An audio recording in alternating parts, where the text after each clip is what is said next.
The story begins in a peaceful town where, after gaining consciousness, Derek followed an old beggar to learn his trade, even though he was just a lowly one-star mage. But the old man's habit of bragging was so bad that he called himself a great mage wherever he went.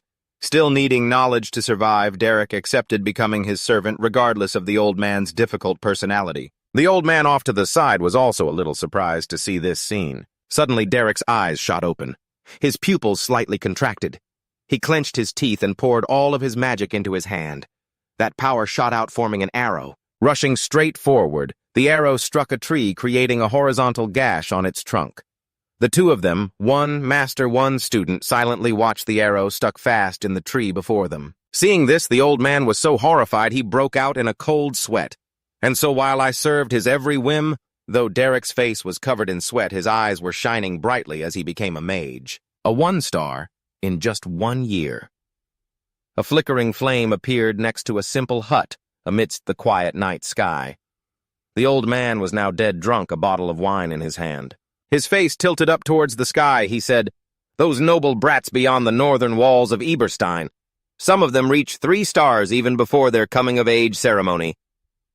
Derek sat beside him intently, chewing on a piece of bread. As he listened, the old man continued, "That's a level that a low blood like you could practice for a lifetime and never hope to reach. So don't you get cocky. That petty talent of yours will just crumble before the wall." Of 2 stars, that old man was always droning on and on about bloodlines. Derek silently looked at the bread in his hand, the old man's grating voice filling the air beside him. "Magic is the privilege of bloodline. It's useless no matter how much you struggle. He kept nagging me about the insurmountable wall between nobles and commoners." He lowered his head, his thoughts unreadable, while the old man beside him fell into a drunken sleep. Was it perhaps a longing for the very things he himself could never achieve? Derek slowly turned his head, glancing at the old man's back. That night was painfully long. The night sky suddenly unleashed a heavy downpour, and the next day, upon returning to their dwelling, Derek stood silently looking at the old man's corpse on the ground. I saw that he was dead. His expression was as calm as if nothing had happened, showing not a hint of sorrow. He was covered in bruises, as if he'd just been beaten up somewhere. I just figured he must have started a fight somewhere again, and gotten a beating for it. In the rainy night, Derek dug tirelessly, shovelful by shovelful, and it wasn't until much later that I learned he had dragged the old man's corpse with all his might. The old man was beaten to death by the guards. Derek stood in the rain before the simple grave. His expression darkened slightly. Word was he was caught red-handed trying to steal a 2-star magic book from the warehouse. Derek suddenly squeezed his eyes shut. No one understood why an old man, who had no ambition at all, would do something like that. No one knew the reason. A system notification panel suddenly appeared before Derek. That boastful old man who always went on about bloodlines? A system notification panel suddenly appeared before Derek. That boastful old man who always went on about bloodlines. The notification read, "Basic magic acquired.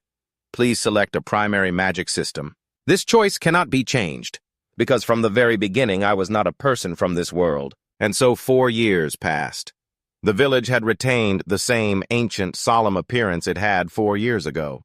A woman with a confident posture and expression appeared, Kadia Flameheart, with red flags fluttering, the former mistress of the fallen Viscount Flameheart family.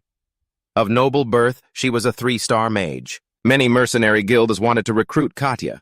Derek recalled the first time he met her. She had stayed in Ebelstein taking commissions from the Belden Mercenary Guild, and at the same time taught me who had joined the guild as a child and only knew 1-star magic. She taught him so many things. I learned a great deal from a 3-star mage like Kadia. The scene changes to a tavern, the Tears of Belden Tavern. Kadia was sitting across from Derek, instructing him. "As a mage, it's natural to desire advancement. What's more, Derek, as you know, you have the talent for it," she told him seriously, "but too much ambition will only slow your progress." Hearing this, Derek simply nodded calmly and replied, "Yes, I'll take that to heart." Kadia crossed her arms, looked straight at him, and commanded, "All right, now close your eyes and feel your mana." While Derek was focusing on sensing his mana, Kadia continued to instruct him from the side. "Calmly feel where the mana originates. What is its flow like? And think of it as using mana to bring the image in your mind to life." She crossed her arms, watching Derek on the other side, who was completely focused on sensing his mana. Although she showed no expression inwardly, she was a little surprised. As expected, the amount of innate mana in the boy's body is immense. Perhaps thanks to his extensive combat experience, his ability to wield mana is also very stable. As Derek was concentrating, he suddenly snapped his eyes open. Kadia's face couldn't hide the alarm in her eyes either. A loud noise erupted in the tavern. The customers who heard it shouted irritably, "What was that? What was that noise? What's going on? Are we under attack? Go check it out." Derek panted, his eyes fixed on the palms of his hands, ignoring the commotion outside. A hand suddenly grabbed his and pulled him away. Model, Master Kadia hurried ahead of Derek and said without looking back, "Derek, don't say anything. Just follow me." Everyone stood up, weapons drawn and on guard, not even noticing the arrival of the two of them. What was that? There was clearly an explosion. Search carefully. It was definitely an explosion.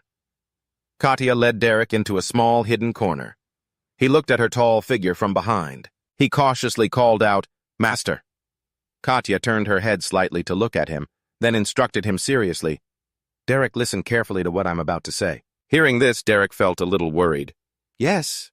Kadia leaned in closer to Derek and said seriously, "As you know, the nobility is very sensitive about their privileges, and magic is the greatest of them all." Her eyes looked straight at him. "Innate power is considered a blessing, but it is limited only to the nobles. Among commoners, there are occasionally those who reach 3 stars. Looking directly at the young man before her, Kadia said seriously, "But most of them are people who have spent their entire lives studying magic, but what you just used," she spoke a sentence that left Derek stunned, "is a 3-star chaos system magic called Phantom Fortress. Just like that, I became a 2-star mage at the age of 54. The system panel appeared again. Can now access 2-star magic. Learned 2-star magic Phantom Fortress." Afterward, Derek and Kadia sat silently across from each other in a carriage. Kadia continued to guide me, teaching me all sorts of magic. Sometimes she would even tell me about the high society she once belonged to. Kadia was now dressed in a beautiful outfit, standing opposite Derek. A year passed. Kadia left. 2 mysterious figures appeared. I heard that the family of Count Elvester had invited her to be a private tutor. The Elvester family is the Count's domain. Elvester holds a power so great that even the Archduke in the capital wouldn't dare to provoke them. He silently watched her head bowed as he sat in the carriage with Kadia. She said it was an offer she couldn't refuse. Through the carriage window, Kadia just gave a sad, faint smile and waved goodbye. To become a magic instructor for a noble family of that caliber was a great blessing for anyone. Before she left, Kadia gave me a 2-star magic book as a gift. The system notification board appeared again. List of learned magic, 1-star magic arrow, 1-star electric discharge, 2-star fireball, alteration magic, 1-star create light, chaos magic, 1-star soundproof, 2-star phantom fortress, summoning magic, 1-star summon, guiding spirit, scouting magic, 1-star sense direction, 2-star clairvoyance. Derek sat alone in his room and slammed the book shut. Another year passed. He left the book abandoned on the bed and coolly turned to leave the room. I managed to learn 2 more 2-star spells on my own. Derek's face was emotionless, his gaze as sharp as a knife at only 16 years old. And I had no intention of stopping here. At the Tears of Berlin Tavern, a voice called out from within. "Well, Derek, it's been a while since a decent commission came in." Derek sat alone at the counter facing Jaden. He asked, "What kind of commission is it?" Jaden cheerfully gestured and replied, "It's a commission from Archduke Duplin. Do you have any idea what this means?" He still had that signature cold expression. Derek glanced at him without expression. "Duplin, you say?" "The Duplin family. Why would a place like that come to us?" Hearing this, Jaden suddenly got excited, his eyes lighting up with the thought of money. "Hey, kid, does that even matter right now?" "It's Duplin. Duplin, the family that spends gold like water." He excitedly grabbed Derek by the collar and pulled him closer. "And besides, kid, if we land this job and open a line with the Duplins, we'll be set for life." He brushed off the spot on his shirt where he'd been grabbed and asked, "So what do they want us to do?" Jaden took out 2 gold coins and said cheerfully, "Nothing, Major. They want to hire us to subjugate some magical beasts on the outskirts of the Archduke's territory." Derek was skeptical upon hearing this. "That's it." Jaden quickly replied, "That's the job. Those nobles never go back on their word." Hearing that, he rubbed his chin thoughtfully. This smells fishy. Why would a family of that stature hire mercenaries to kill magical beasts? With that thought, Derek turned to leave. No, I'm not doing it. Give it to someone else. Seeing him leave, Jaden panicked. Hey, wait a minute. Derek turned his head back and coldly left him with one sentence. Just get someone else. You know I don't take shady jobs. Jaden got annoyed at that. This kid? Fine, I'll do it. But they need a mage. They need a mage. Don't you know how rare mages are in the guild these days? He put a hand on his hip and said loudly, Without you, no one else can do it. That's why I called for you. Derek, still looking unconcerned, started to walk away. So what? You need a mage just to catch a few magical beasts. Well, whatever. I'd rather not get involved in any trouble. Suddenly, he spun around and snatched something out of midair that Jaden had thrown him. Leaning against the counter, he said with a smile, 1 Eden gold. This is just the deposit, not the final payment, you know. Derek opened his palm and stared at the gold coin. The faces of Dylan, Katarina, and Iselin suddenly appeared. Hearing that, Jaden began to panic, waving his hands and quickly explaining. No, sir, Mr. Envoy, this kid is the real deal. He's the best mage I know. Ignoring Jaden, Dylan immediately turned around and ordered, Let's go. This isn't a mission you can give to a child. Katarina suddenly whispered something to him, and they both glanced over at the mysterious young woman accompanying them. Derek's face remained expressionless as someone spoke to him. Your name is Derek, isn't it? Let's talk for a bit. In a majestic landscape within the territory of the Grand Duke Duplain, a monster was felled by a magic arrow. At that moment, Derek's eyes were like those of a predator, cold and brutal. He decisively sliced off a monster's head with a single stroke. Another monster behind him raised its axe for a sneak attack, but Derek deftly dodged it, causing the monster to miss. Derek coldly grabbed the creature by its neck. He summoned a massive amount of magic, electrocuting the monster. Tossing the final charred corpse to the ground, Derek coolly turned back and reported, It's done, Mr. Envoy. The other 3 stood there stunned. Dylan crossed his arms and praised him. Not bad. The mysterious girl also let out a small smile. As Dylan continued, To handle this many so quickly, that's impressive. Night had fallen, and the warm yellow light from inside Belden's Tears Tavern stood out brightly. He was furious, questioning him, Are you planning to be a lapdog for the nobles? Seeing him so angry, he looked ready to leap onto the table. Jaden quickly tried to calm him down. Get down from there. We have customers. What do you think you're doing? Belden continued to yell furiously in Derek's face. Even if we're just lowly commoners, we shouldn't go and be dogs for the aristocracy. Jaden looked at his flushed, angry face and said calmly, Hasn't Derek told you how much this job is worth, kid? Belden gritted his teeth and asked, How much? How much could possibly be worth throwing away your pride and groveling at the feet of those nobles? Jaden's expression didn't change. It's not like he literally has to grovel. He then held up a hand sign. Belden got even more irritated seeing it. What, 1 silver piece? Jaden just calmly shook his head. Belden's eyes lit up with greed when he found out the real price, 1 gold coin. He bowed deeply to Jaden and yelled, Please let me grovel for them too. Hearing that, Jaden got flustered. Kid, will you just shut your mouth? I already told you nobody has to grovel. The sky outside was now completely dark. Belden had fallen asleep, slumped over the table with drool pooling around him. A voice suddenly cut through the quiet. So how did the commission go? Derek calmly sipped his drink and replied, It was nothing special. Just killed a few goblins and that was it. Hearing this, Jaden added, Their first impression was pretty bad, but they seem to have a lot of money, don't they? Derek lowered his gaze, his expression thoughtful. You're right about that. But all 3 of them were lying. Jaden turned, searching for something as he asked, Really? Derek kept his head down and replied, An envoy from a noble family usually embodies 3 things: youth, physical strength, and diplomacy. They screen for those qualities, but he doesn't have any of them. And the woman who claimed to be a menial servant? He remembered her handing him a towel. Her hands were too clean for someone who does manual labor. A voice cut him off. Derek? Derek looked up to see Jaden looking at him seriously. We're mercenaries. There's no need to dig too deep into our clients. Just do the job you're given and take the money. That's all. Hearing that, Derek simply replied coldly, Understood. Jaden looked at the 2 kids with a soft expression. What Uncle Jaden said was right. This is a wild land, and in the wild, having food to eat and clothes to wear is what's most important.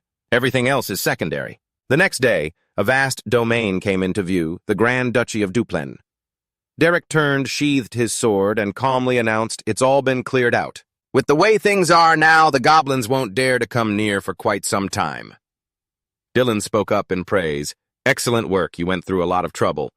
Hearing this, Jaden said cheerfully, All right. So, how will the rest of the payment be handled?" 2 shining gold coins were held high.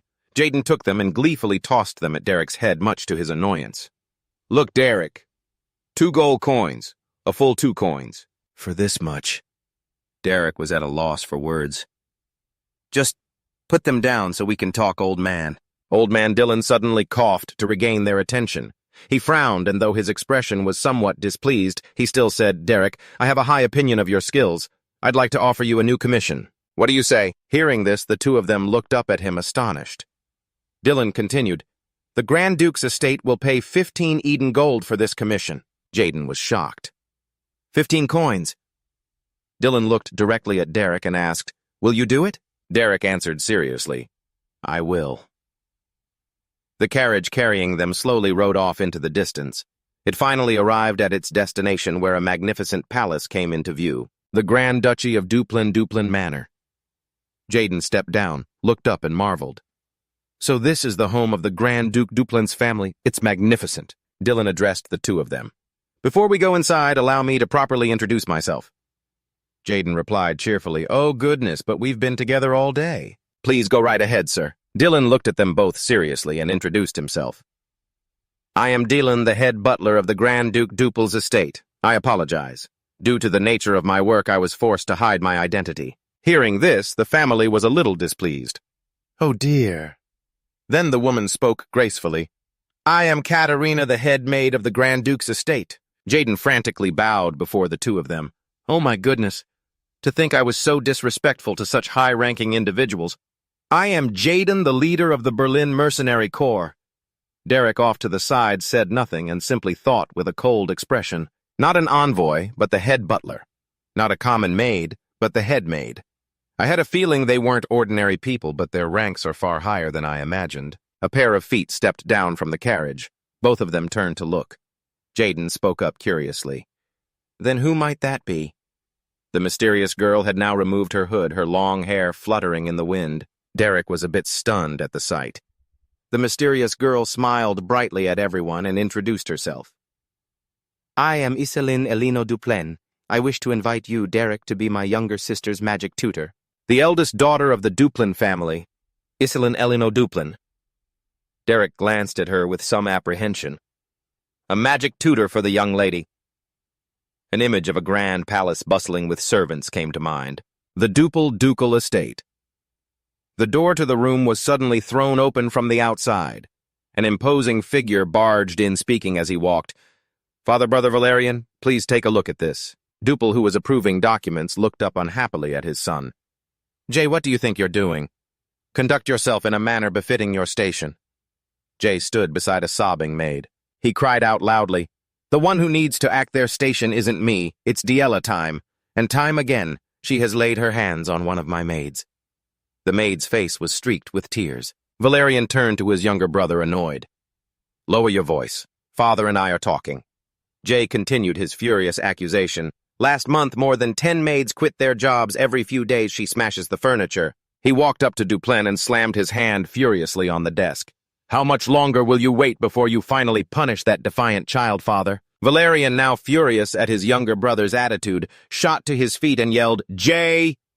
He frowned, his tone full of authority. "That's enough. Stop it and get out." Jay said nothing, merely scowling as he turned back to look at his brother. The image of 2 girls appeared in his mind. "Father, even if Della is defiant, we still have Iselin, don't we?" Jay, scowling with a dark expression, offered his opinion. "I think we should just give up on Della." Dupla removed his glasses and said calmly, "This is not your concern." Jay spoke angrily. "I've already had the butler look into a few convents with good facilities that are frequented by nobles. It would be better to let her serve God than to live as a thorn in everyone's side. Wouldn't it? If this continues, she will only bring misfortune upon this house." Hearing this, Duple's face darkened. He grabbed his son's head and forcefully slammed it down onto the desk. Duple's voice carried an indescribable rage. His eyes were as cold as daggers as he said, "I told you this is not your concern." With his head slammed down, Jay clenched his teeth, refusing to submit. "The time has come for you to make a decision, father." Duple's eyes held a trace of displeasure as he looked at him. Iselin cheerfully led Derek along, then suddenly turned her head to ask him, "My younger sister Della, have you heard of her?" Hearing this, Derek searched his memory before answering, "Ah, the young lady Della. I believe I saw her name in the family genealogy." Hearing this, Iselin bowed her head with a sad and helpless expression. "Yes, that's right. Perhaps very few people in society know of her." The door to the room opened once again. Seeing the two men before her, Iselin quickly spoke up. Valerian looked at her gently and said, "It's been a while, hasn't it? Was everything all right in Ebelstein?" Hearing this, she nodded lightly. "Yes. Thanks to your concern, brother, I lived very comfortably." Valerian tried to hurry the visibly annoyed Jay along while smiling sheepishly and waving at the two. "Is that right? Well, as you can see, Jay is slightly injured. We'll talk later, all right?" Iselin simply replied softly, "Yes, brother." Derek's gaze was sharp as he watched the two of them. The two of them, Jay and Valerian, walked away with a carefree air. His gaze then shifted to another direction where a maid was holding her face and crying her eyes out. Seeing this, Derek remained silent. He and Iselin were now seated seriously in the study. Duple now spoke calmly. "Good. As long as you lived well in Ebelstein, that is what's important." Iselin turned her head to look directly at him, flashing a bright smile. "Yes. Thanks to your thoughtful arrangements, father, this is the magic tutor from Ebelstein. He has agreed to teach Della." Duple, with his eyes still glued to his stack of documents, replied, "Very well."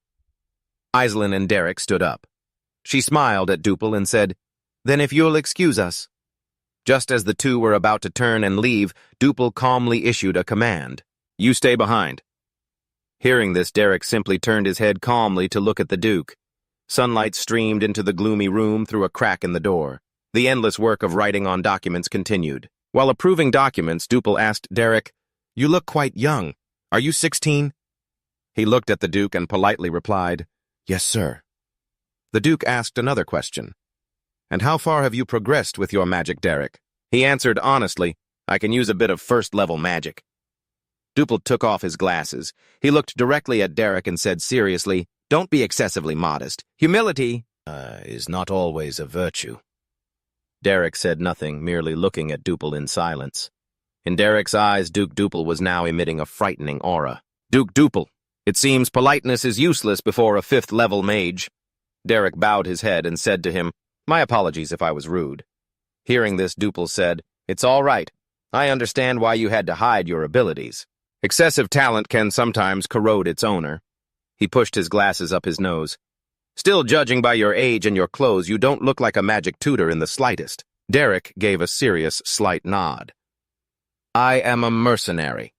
Duple looked at him and said, "Since Iselin is the one who chose you, I have no objections. I grant you permission to come and go from Diella's annex villa." Then he stood up and added, "A maid will show you the way. I must leave now." Hearing this, Derek quickly spoke up. "May I ask you one thing?" Duple calmly agreed. "Go ahead." With his permission, Derek said, "Sir, I am a mercenary. Oh, and when I accept a job, I must see it through to the end. Lady Iselin has hired me."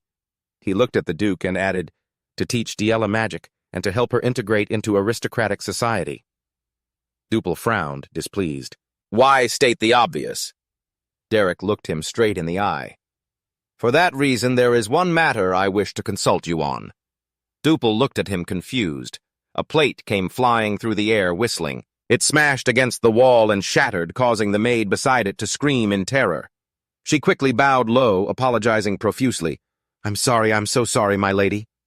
The person opposite her heard this and said arrogantly, "Sorry, model, you think an apology from someone like you is worth anything?" Then she suddenly ordered, making the maid turn pale with fear. "Get out of my sight this instant. If you dare show your face again, I'll throw this right in that pathetic face of yours." A steaming cup of hot tea appeared. But why Derek Jaden, sitting across from Iselin, wondered aloud, shouldn't the Duplain house have heaps of magic tutors? Besides, it's not easy for a commoner to teach magic to a noble. She lowered her gaze and replied, "We've already invited nearly every famous mage on the continent. Every single one of them quit. I was so desperate I reached the point where I would have taken anyone who could use magic. Aislinn looked up and met Jason's gaze, saying, Derek was originally a mercenary, but he also understands noble culture. Hearing this, Jaden looked at her and replied, It's probably because of his master. He used to be a noble, so he taught him all sorts of things. Hearing that, Aislinn seemed to have an epiphany. Ah, I see. He certainly has more of an air about him than the average mercenary. I think Derek might be able to get Della in line. Jaden suddenly said, Lady Aislinn, you need to become a better judge of character. Aislinn was taken aback. What? He looked at her seriously and said, Derek is a street mage who's been a mercenary since childhood. Do you think someone like that survives on air and kindness? Aislinn was a bit stunned, but said nothing. Derek, led by a maid, stood alone before a large door. Derek's hand suddenly rose into the air. He raised his hand and knocked gently on the door. Derek looked at the door before him, then said nothing. He reached out, turned the doorknob, and opened the door. Derek calmly said, Hello. Seeing the lonely figure of the young lady before him, he spoke cautiously. I am Derek, by your leave. That young lady simply commanded in a soft voice, Come here. The heir of House Duplain? Derek slowly approached the young lady. The corner of her mouth suddenly curled into a smirk. A cup of water was thrown directly into his face. Derek's face was now drenched in tea. Della stood there arrogantly and provoked him. Oh dear, what have we here? I thought a sewer rat had snuck into the house. She approached him, amused, her tone dripping with mockery. Aren't you the mercenary the butler was talking about? Or maybe on second thought you really are a rat. She placed one hand on a chair followed by one foot. Della picked up a bucket of dirty water and climbed onto the chair. And just like that, she dumped the entire thing over Derek's head. Well, does the smell of the sewer make you feel homesick? An outfit that reeks of sewage suits you perfectly. Standing on the chair, Della spoke with mock regret. Oh, I'm all out of water. Such a pity. Derek said nothing, merely lifting his eyes to give her a cold glare. Seeing this, Della scowled in irritation. Enraged, she kicked him squarely in the chest. How dare you look at me like that? The kick sent Derek sprawling. Della stood arrogantly, hands on her hips, watching him struggle. She suddenly bent down to take off her shoe. Damn it! Della held the shoe high and pinched her nose in disgust at the filthy stench. Then she threw the shoe hard at Derek. Della sat down gracefully in a nearby chair, looking down on him haughtily as she spoke. Hey, sewer rat, learn your place. You think you can teach me? Didn't the streets teach you some basic etiquette? At a desk in his study, Duplain sat quietly gazing out the window, his expression pensive. He recalled his earlier conversation when Derek had said, The fact that I am here means that Lady Della's problem is not easily solved. So I want to ask you as the one who loves Della with all your heart. He glanced at him coldly. What measures will you permit me to use to teach the young lady? Hearing this, the Duke grew pensive and gave no reply. A sudden sharp slap landed across the face of Della, making it flush red and leaving her stunned. Derek casually rolled his wrist. While Della was still stunned from the slap, she looked up in terror at the menacing figure before her. Stunned, she raised a hand to her stinging cheek, saying nothing. Derek's gaze was murderous. Wake up! 3 years ago, Derek and Kadia were sitting in a carriage. Derek, while polishing his sword, asked, Sir, if you had to teach a defiant and ungrateful student, what would you do? While polishing his sword, Derek asked, Sir, if you had to teach a defiant and ungrateful student, what would you do? Hearing that, he seemed a little displeased. Isn't that a bit idealistic, sir? What if even that is impossible with such a student? Hearing this, Kadia explained, The essence of education is to lead a student to a better path. Derek, if you cannot reach them through understanding and compassion, then you must find a starting point. Hearing this, Derek asked, A starting point? What do you mean? Katia's face darkened as he glanced at him.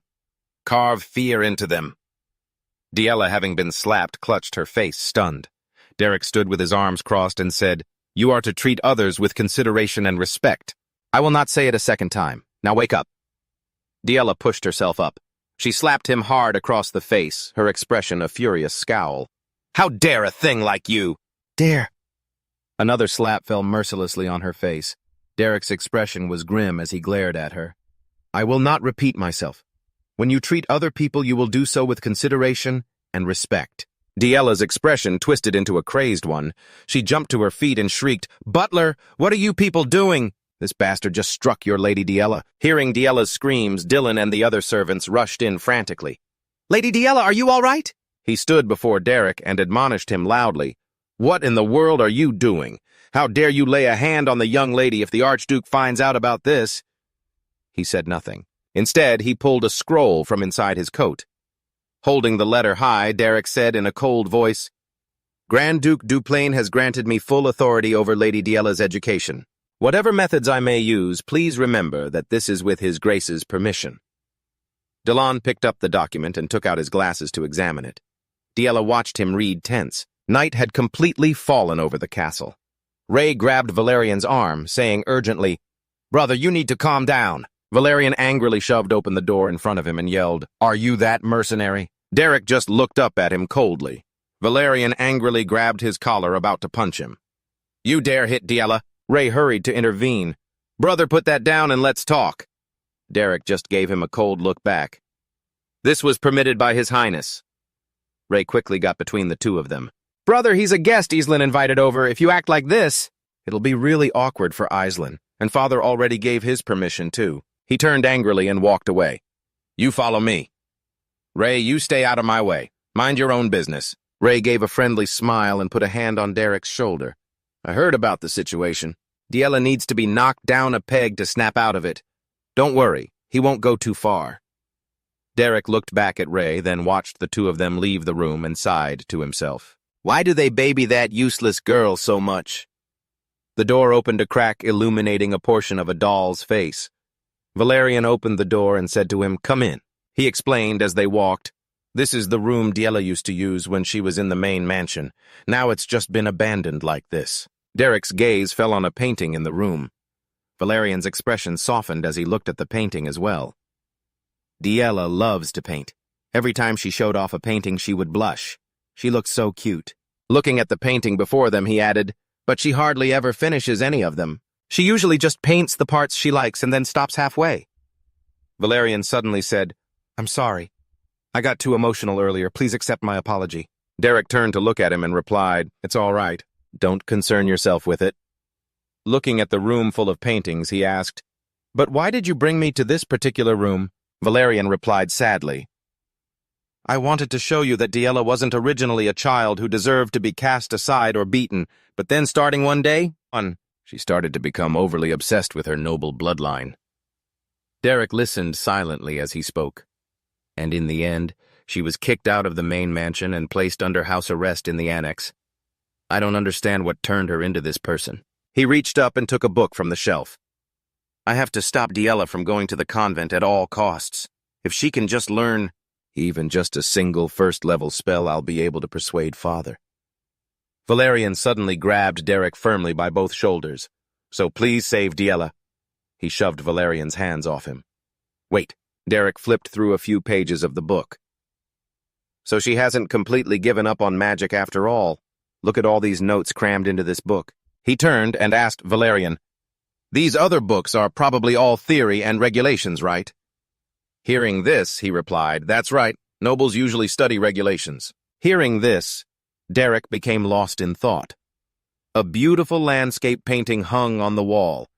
He decisively shut the book in his hand, gave it to Valerian, and said, I'll give it a try. The beautiful night sky was visible through the window. Della was fast asleep on her soft bed. Suddenly, a bucket of water was poured right on top of her. Soaked to the bone, Della let out a terrified scream. Derek looked at her coldly and said, Are you sleepy now? Della sat up, grinding her teeth. Are you insane? He didn't answer, simply grabbing her and pulling her along. Please follow me. There's a place you need to be. Della yelled furiously. Hey, let me go! How dare you lay a hand on me? Have you lost your mind? Derek dragged her down the hallway, ignoring her frantic screams. It hurts, let go, I'm not going anywhere. What are all of you doing? Stop this bastard now. The cool moonlight shone down below. Saying nothing, Derek dragged Della outside the palace, then coldly shoved her to the ground. Della gritted her teeth and cursed, What good is this going to do? Snap out of it, you commoner! Who do you think you are trying to teach me? Derek suddenly spoke, startling Della. Still won't listen. Then how about I tell you something interesting? He flashed a sinister smile and said, The truth is I have no intention of teaching Della any magic at all. I'd just like to give snobby nobles a good beating. Della's face went pale as she stammered, "What?" Derek acted as if it were the most obvious thing in the world, saying, "Doesn't that make sense? Why would a lowlife like me have any affection for the nobility? The whole tutor and morality thing is just a nice-sounding excuse." Trembling, Della asked, "What are you talking about?" He got face-to-face with her and gave another sinister smile. "I just need an excuse to punch that conceited look off the faces of arrogant nobles like you." Derek drew his sword and said, "Do you have any idea what the screams of those noble folk sound like?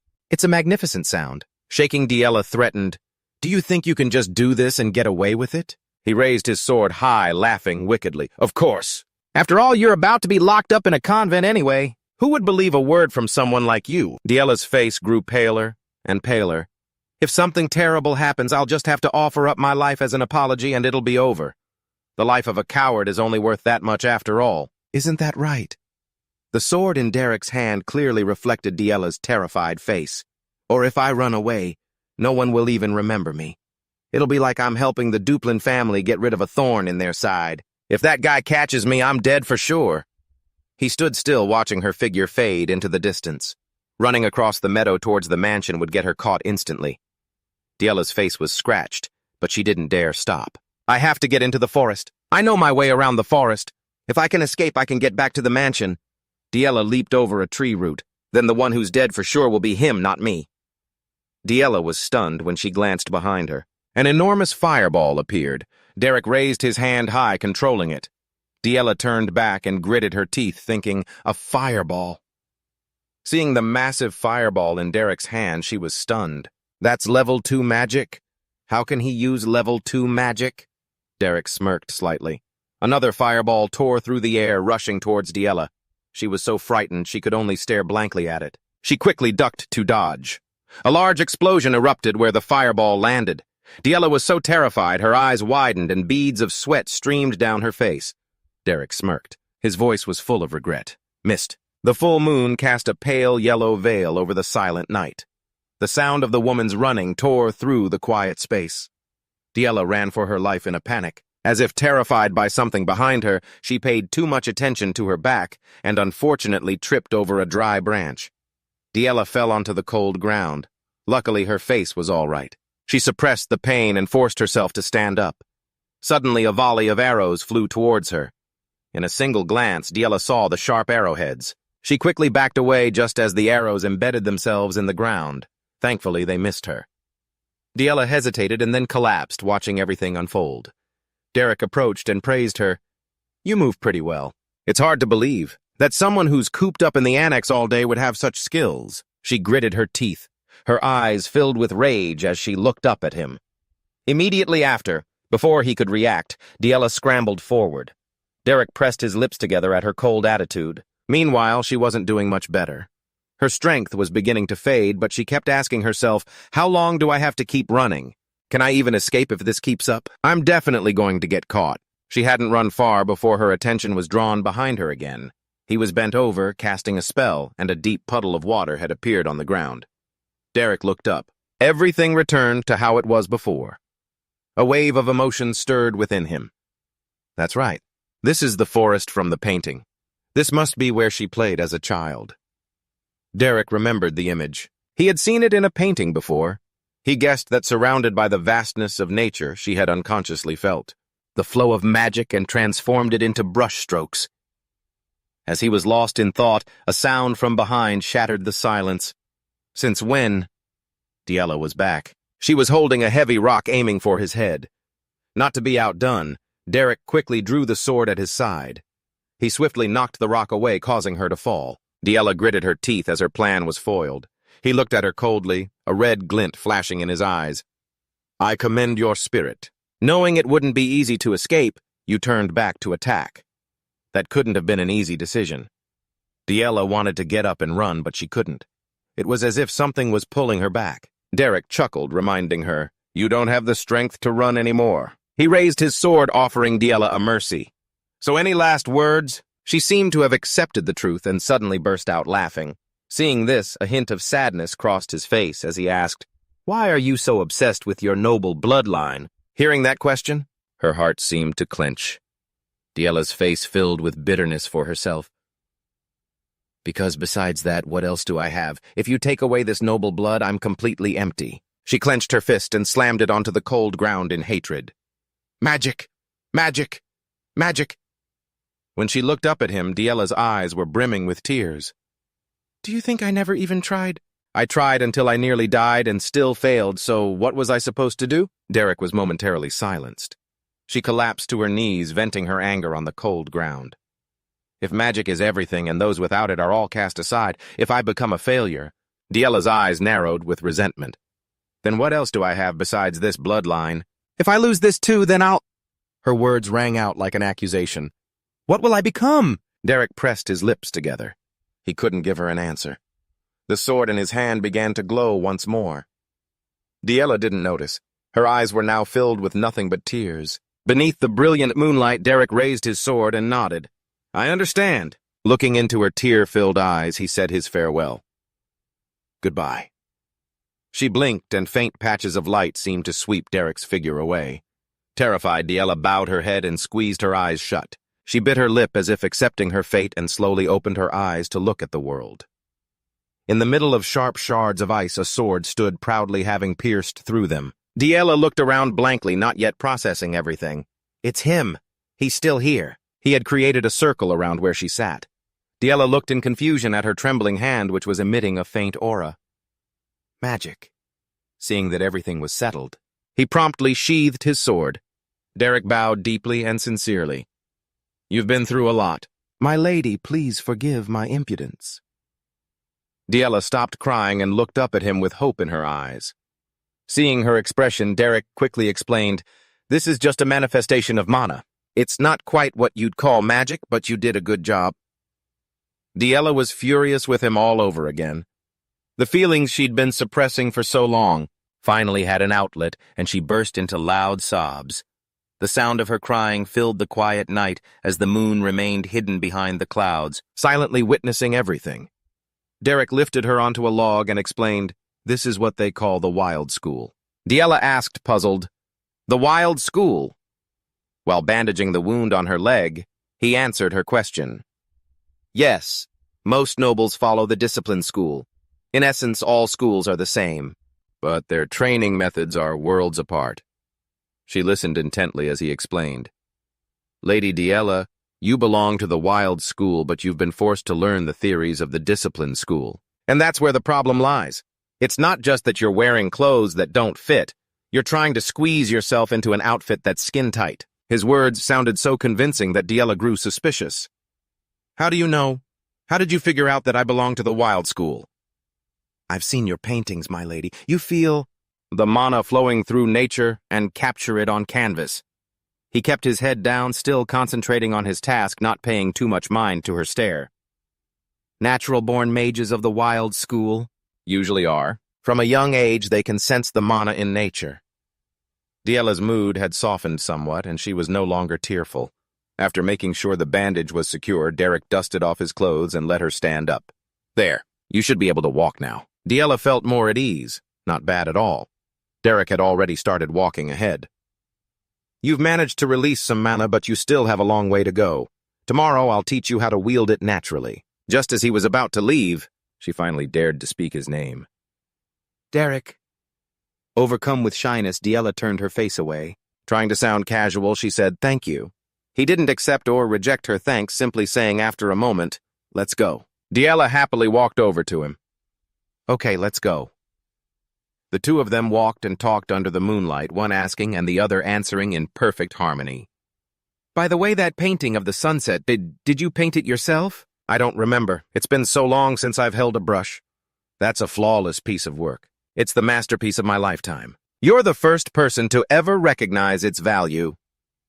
The next day, brilliant sunlight streamed through the window. Della stared bewildered at the mana materializing in her hands. The shimmering streams of light were mesmerizing.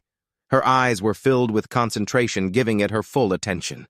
Suddenly, plumes of grayish-black smoke appeared instead. This made Della anxious. This isn't good. Outside, maids were already passing by her door. Suddenly, Della threw the door open, startling a maid and causing the bucket of water in her hands to wobble. Water sloshed out, soaking Della's dress.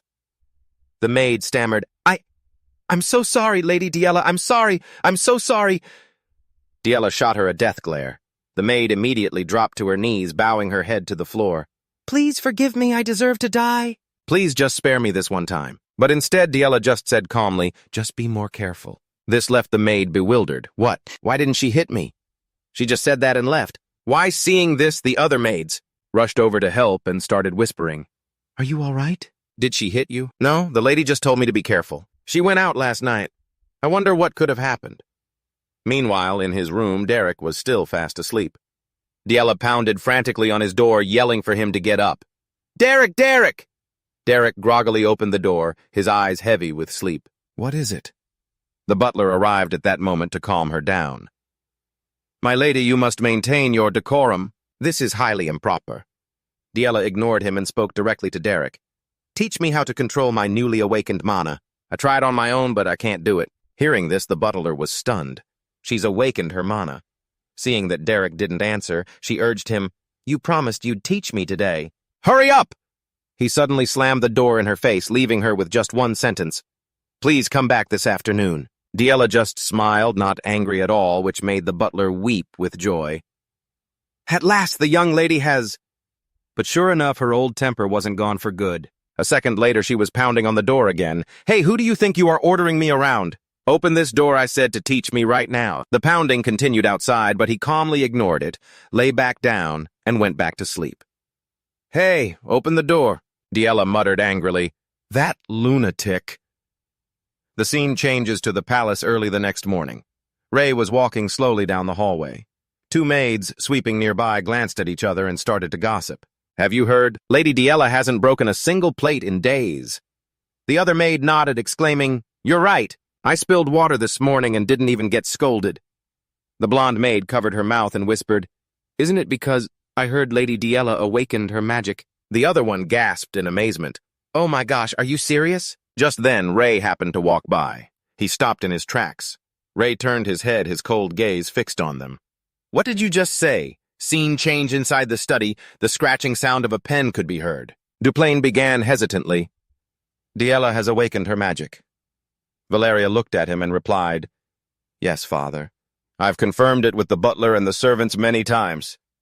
He didn't show much emotion. He simply replied softly, How fortunate.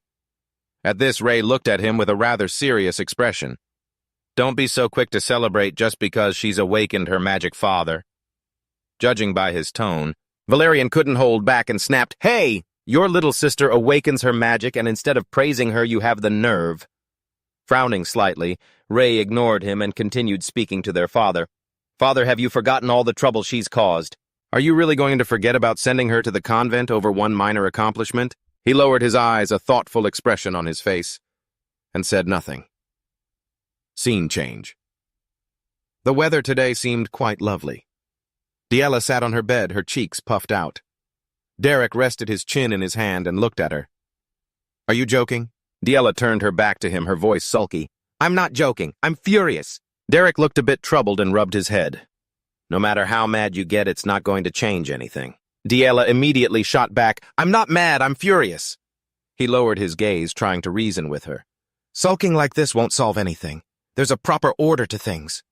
Finally, unable to hold back, she raised her fist and snapped. I'm not sulking, I'm furious. Derek paused, pressing his lips together in thought. But Della couldn't wait and turned away first. She hesitated. Fine. Call it sulking, then. Derek walked over, pulled out a chair, and sat down.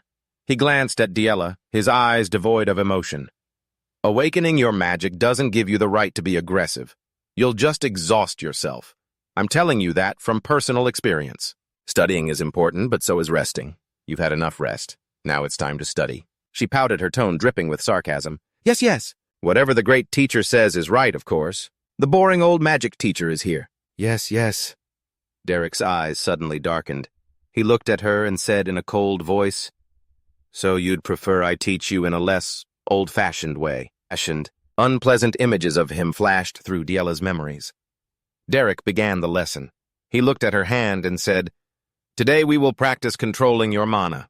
Once you've mastered this ability, my lady, you will be able to quickly master Tier 1 magic. The wild faction isn't bound by a rigid system which makes it well-suited for self-study. It values freedom far more than the disciplined faction. To be honest, my lady, you are very well suited for the wild faction. Hearing his praise, Della stammered in response. What are you talking about? Derek looked at her seriously. It's exactly as I said. Your free-spirited personality is a perfect match for the wild faction. On top of that, being of noble blood, you possess more than enough talent. One of her ears perked up, catching every single word. Della blushed a little, hesitating. I have talent. He lowered his gaze and replied, yes. To create an ice wall the moment you awakened your magic is clearly a sign of innate talent. She fiddled with her fingers, asking as if it were a passing thought. So does that mean I'm a genius? Derek immediately refuted her. Talent and genius are two different things. Della pouted. They're pretty much the same thing. He repeated, no, they're completely different. Della didn't bother arguing anymore and sighed. Oh, for heaven's sake. Fine, you win. Ray, who had been standing outside the room this whole time, heard their entire conversation. He gritted his teeth and let out a cold snort. Time passes. In the palace, Della burst open the door to a room, her voice filled with excitement. Derek, I've awakened my magic, but I can't control it. A few days later, she ran up to him again to show off. Derek, look at this. I can use ice, but it feels so weird. Time continues to pass. Della chased him down the hallway, shouting, Derek, I can sense the mana, but this thing is so hard to understand. On another late afternoon under a tree.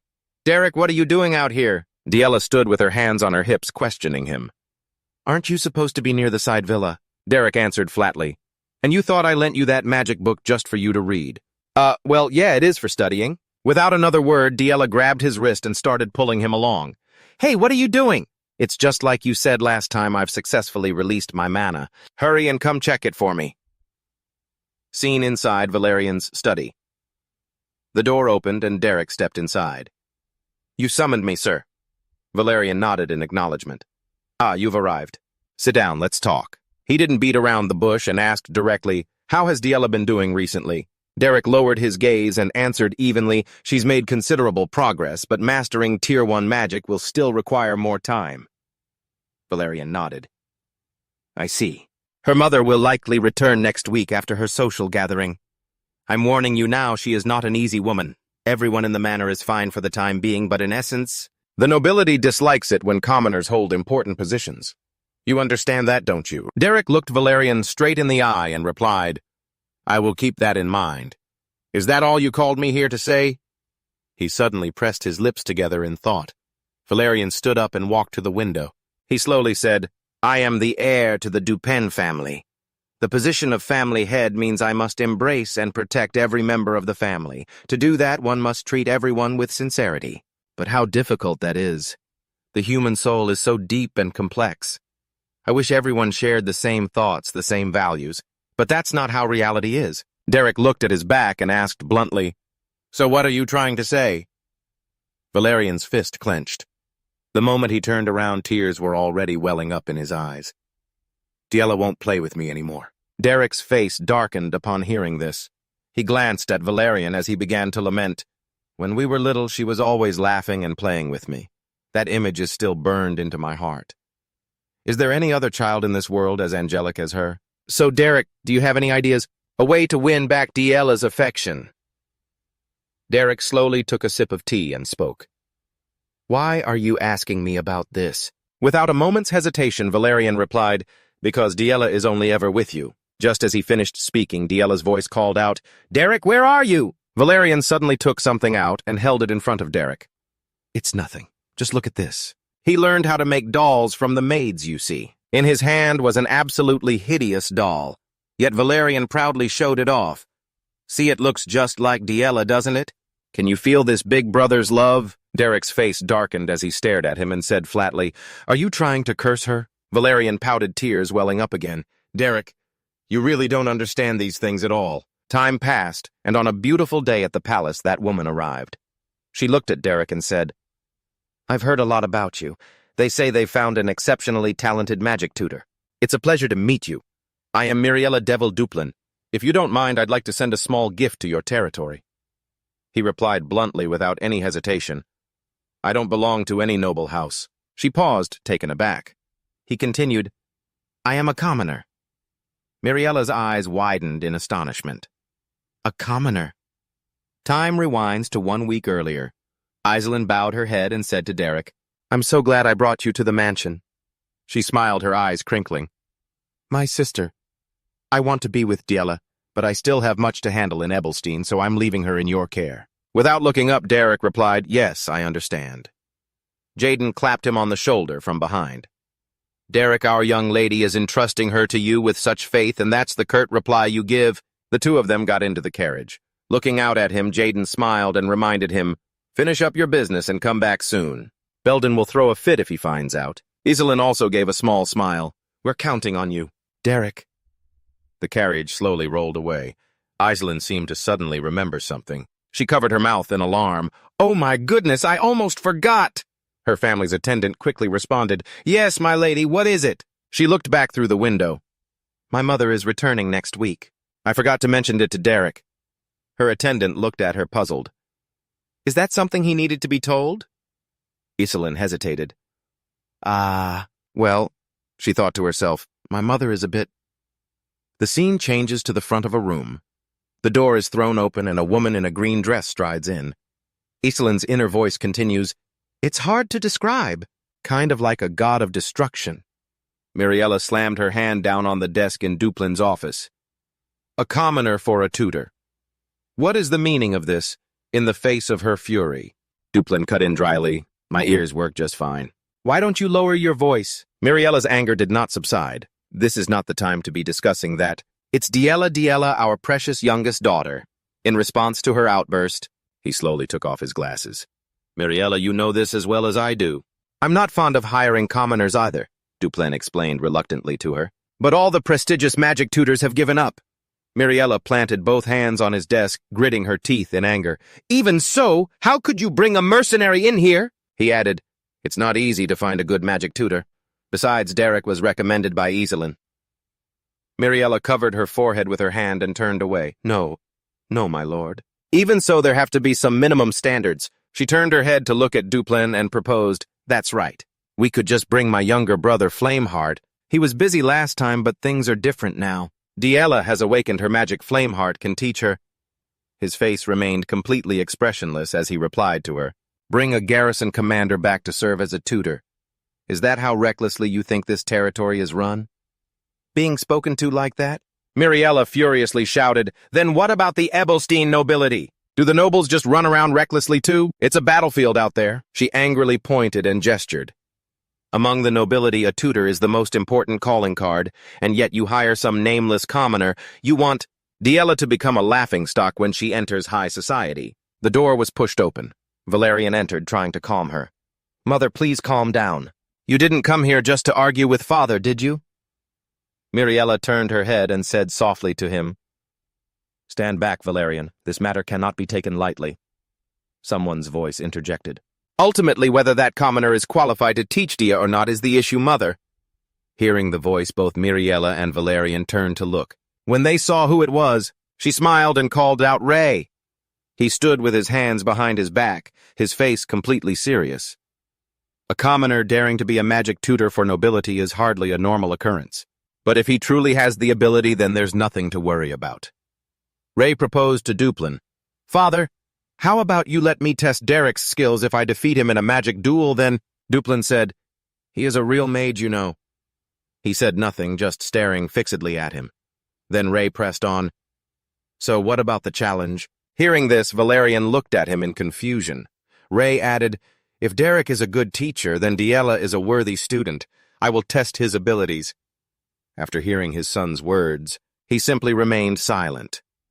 After Ray left, Valerian quickly chased after him. Ray!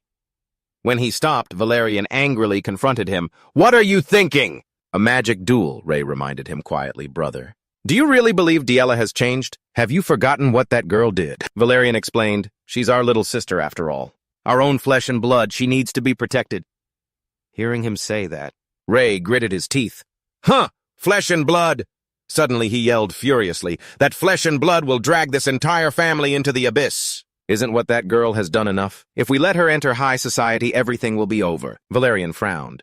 "Is that what you really think, Ray?" He turned and walked away. The one who always crossed the line was Della. She deserves nothing more than to be locked away in the annex. He watched Ray's retreating back, lost in thought. Ray, with a look of fierce determination, left Valerian standing there helplessly. Outside, a small bird was perched on a tree branch and chirping merrily by the window frame. Della pushed the door open from the outside, calling out, "Derek!" At that moment, he was sitting leisurely on the bed reading a book. Seeing her, he wondered, what's going on so early in the morning? A scroll was tossed by Della onto his open book. Derek opened it. She stood with her arms crossed and said, "If I lose this magic duel, you'll be fired." His eyes glanced down at the paper, while his mouth replied, "Yes, I know. Young Master Ray is already a proficient one-star mage, so it will likely be difficult." Della shouted in frustration, Is that all you have to say? "You're going to be fired." Derek rolled up the paper in his hand. "I am a mercenary. I accept a job, complete it, and get paid," he added calmly, "and I've already been paid my fee in full." Hearing those words, Della couldn't help but be surprised. Are you serious right now? A week later, a group of people was entering. It was Duplen and Miriella slowly making their way into the stands. Seeing them, Derek bowed his head. "You've arrived." Then he slowly raised his head. Seeing that expression, Duplen thought to himself, he's not showing a shred of tension. Quite confident, isn't he? He sat down in his seat thinking, to remain so calm in this situation, it seems I may have underestimated him. From a distance, footsteps approached. Judging by the attire, it was Ray. He entered with a somber aura, his fists clenched, thinking, this isn't a simple magic duel. Today, I will crush Derek. Ray slowly stepped onto the stage. Della, I will make you regret this to your very core. On the other side, Della, wearing a red dress, was also approaching the stage. She lifted her head, looking forward with a blank expression. Flashing back to the conversation between Della and Derek, "Do you really want this? And you don't care how everything else turns out," he said as he moved. "You've felt it too, haven't you? Your magic is already on the right track. You can't use one-star magic just yet, but it won't be long now." Derek put on his cloak. "After all, you carry the blood of Duplen. Why are you suddenly saying these things?" He glanced towards Della. "I already told you. Followers of the wild school focus more on self-study than on inheritance from others." She snapped back, her eyes welling with tears. "So what? Why are you saying these things now, seeing her like this?" He could only remain silent. At that moment, Della's face was grim. "Derek, I know I'm not a good student." She bit her lip, stopping the tears from falling. "But I want to keep learning magic from you. I don't want anyone else to teach me." Derek was silent for a moment, then slowly put on his gloves. "Let me be clear. I don't know the rules or dueling etiquette of the nobility, and I've never tried them." He glanced at Della standing behind him. "But I can teach you how to win. Do you want to win?" Della was born to a life of scorn and mockery. They always smiled, but their words were full of hurt. "It seems Lady Della has no magic power, does she? Even that famous teacher gave up on her." Oh my, how could the House of Duplen produce someone like that? The House of Duplen's glory days are over. All she does is cause trouble. Her older siblings are so talented, but why is the youngest like this? The Grand Duke must be heartbroken. Thank goodness they still have Iselin. Children can be such a burden. Yes, a burden. It would have been better if I'd never been born. Remembering those words, her eyes were now filled with determination. Please help me win. And finally, Della was not here as a sister, nor as the youngest child of the Duplen family. Derek's eyes followed her every step. Della walked up to the platform. Now she stood in this arena, as Derek's student. At the training ground, once the two were in position, the head butler cleared his throat. The high-level mage dueling laws of Ebelstein Hall. Kelbram will be applied. The side that first activates General Perham's protective circle will be declared the loser. With that, let the match begin. Derek thought a general's protective circle. Perham's circle activates as soon as the user takes significant damage while also neutralizing the opponent's magic.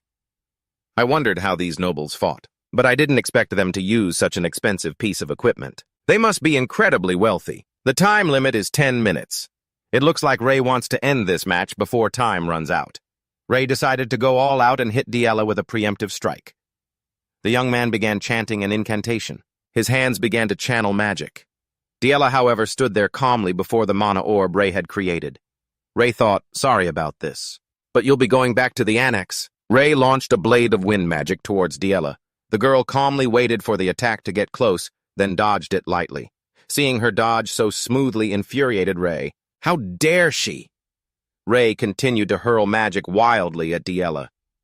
Derek, watching from below, thought to himself, he's very proficient with one-star magic, but it seems he's a complete amateur in actual combat. Forcibly changing the trajectory of his magic must be consuming a lot of mana. Ray's wind blade was easily blocked by Della's ice wall. The young man thought to himself, that's not even high-level magic, it's just a pure materialization of mana. Does that girl really think she can block? My magic with that Ray created even more magic orbs. I just need to crush those pathetic little ploys. Try and block this. Della remembered what Derek had taught her. A mercenary's fighting technique is not the same as a noble's. We don't consider fairness a virtue. We focus only on winning. It's a far cry from the usual ceremonial rules of noble duels. So if you win, you might face a lot of gossip. However, we can create an outcome where you are the victor. Are you really okay with that? Della's face filled with determination as she said loudly, "Of course!" Back in the fight, Della proactively dodged Ray's attacks. In the world of mercenaries, there are always those who win, despite a disparity in power. Most of them don't engage in duels but in war, and war here involves controlling the battlefield and taking advantage of the terrain. In other words, using every trick and method necessary to secure victory. Even a moment of carelessness from the opponent can be exploited. Faced with a direct attack, Della gritted her teeth and erected an ice wall to defend herself. Ray thought to himself, it's over. Della felt a chill run down her spine. She turned around to see that Ray's attack had been redirected by him turning back around and aiming straight for her back. Boom dust and smoke flew everywhere. Derek's expression remained terrifyingly calm. A worried Miriella shouted, "Della Butler, what are you doing? Stop the match now. Della will get hurt." Grand Duke Duplin, sitting beside her, spoke up. "Sit down, my dear. The match isn't over yet." Miriella asked, "What did you just say?" The Duke reassured her she wasn't hit. General Parham's circle hasn't activated. The Duke glanced over at Derek, thinking to himself, that man didn't even blink. Did he anticipate this? Through the hazy dust and smoke, Ray thought, she was clearly hit by the wind blade.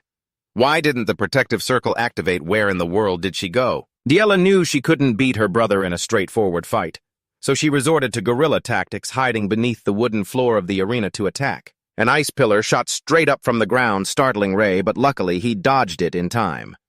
Ray gritted his teeth, thinking, an attack from under the floor. How does that work according to the rules of Kelbram Grand Hall? Leaving the arena results in a loss. Seeing the head butler shake his head, Jay gave a bitter laugh. Ha! So you're saying being under the arena doesn't count as leaving the combat zone? They must have. Never imagined that such a dirty tactic would be used in a magic duel between nobles. While Jay was lost in thought, Della continued to conjure ice pillars to attack, and Ray struggled to avoid them. He thought to himself, since she can't see her target, aiming is really difficult. That girl is just hoping to get lucky and land even a single hit. Why in this match? Is there absolutely no trace of so-called noble etiquette? Ray looked down through the hole in the arena floor and made eye contact with Della. That look, that's right. I've seen those eyes before. They're unnaturally calm. It's the exact same look my brother had when he grabbed Derek by the neck. His eyes glanced toward the stands. There's no way Della could have thought of this herself. This was your strategy, wasn't it, Derek? Derek took off his cloak, striking a cool pose with a serious expression as if he had a stomachache. Fine, then. I'll play by your rules. Watching everything from the stands, Miriella shouted, "Ah, is Della hiding under the arena floor?" "In that filthy place," she called out to Ray. "What do you think you're doing, dear?"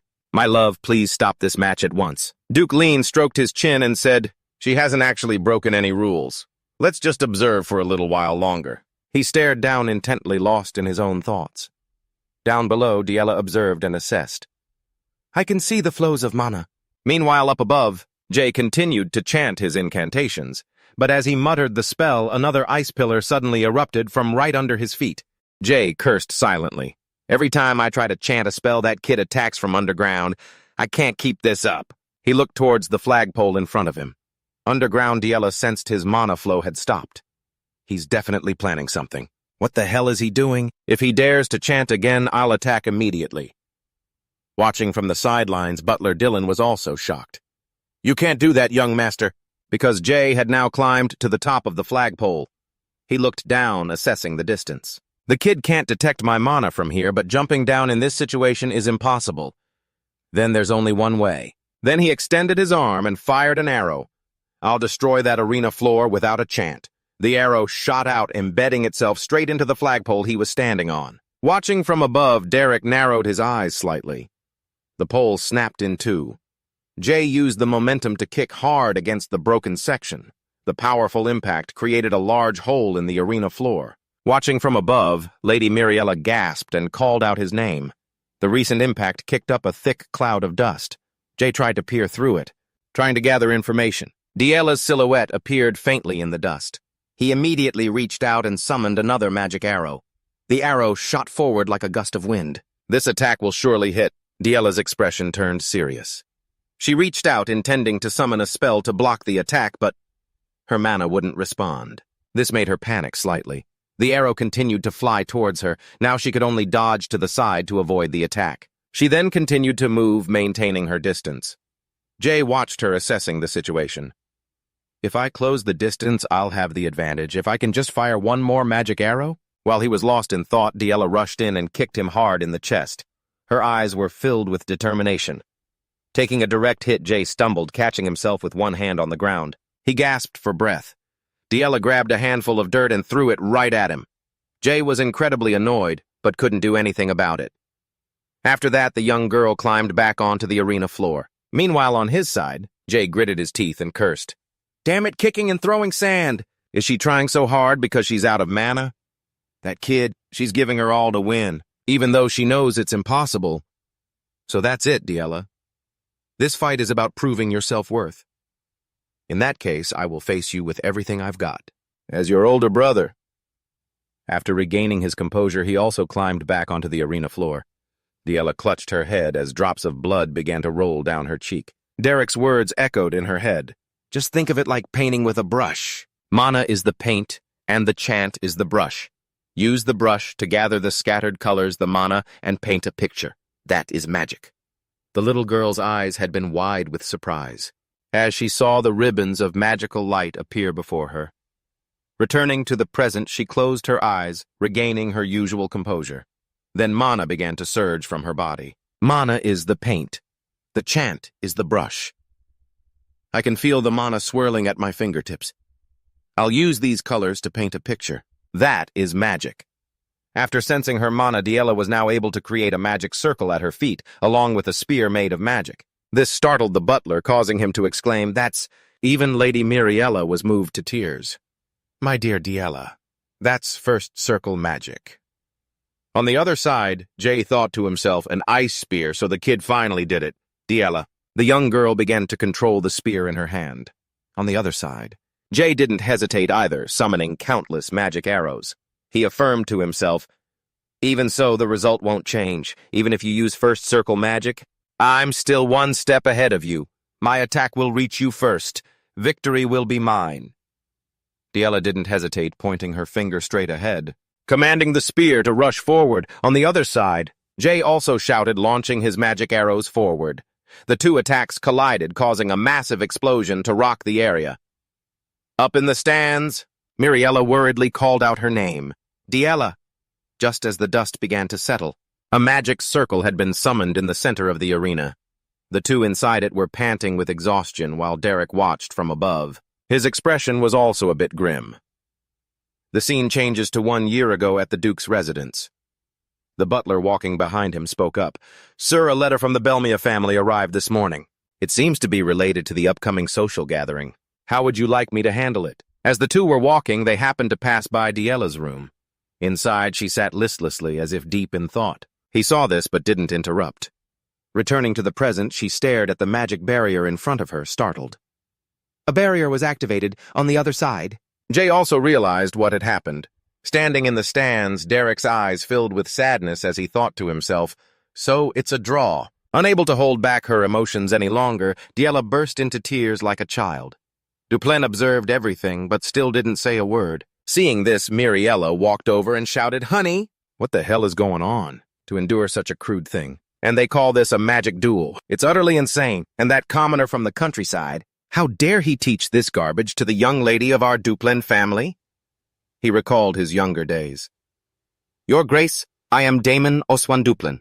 It is a great honor to accompany you onto the battlefield, Your Grace.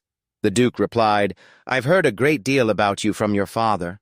Your eyes are exactly like your father's, unmistakable. Eyes full of ambition. At the time, he replied, Thank you, Your Grace.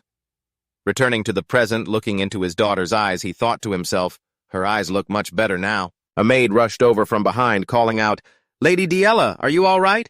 They came closer to check on her. Oh no, quick, she needs treatment. Treat her immediately. But she immediately pushed their hands away. I don't need it. Then she took a few steps forward.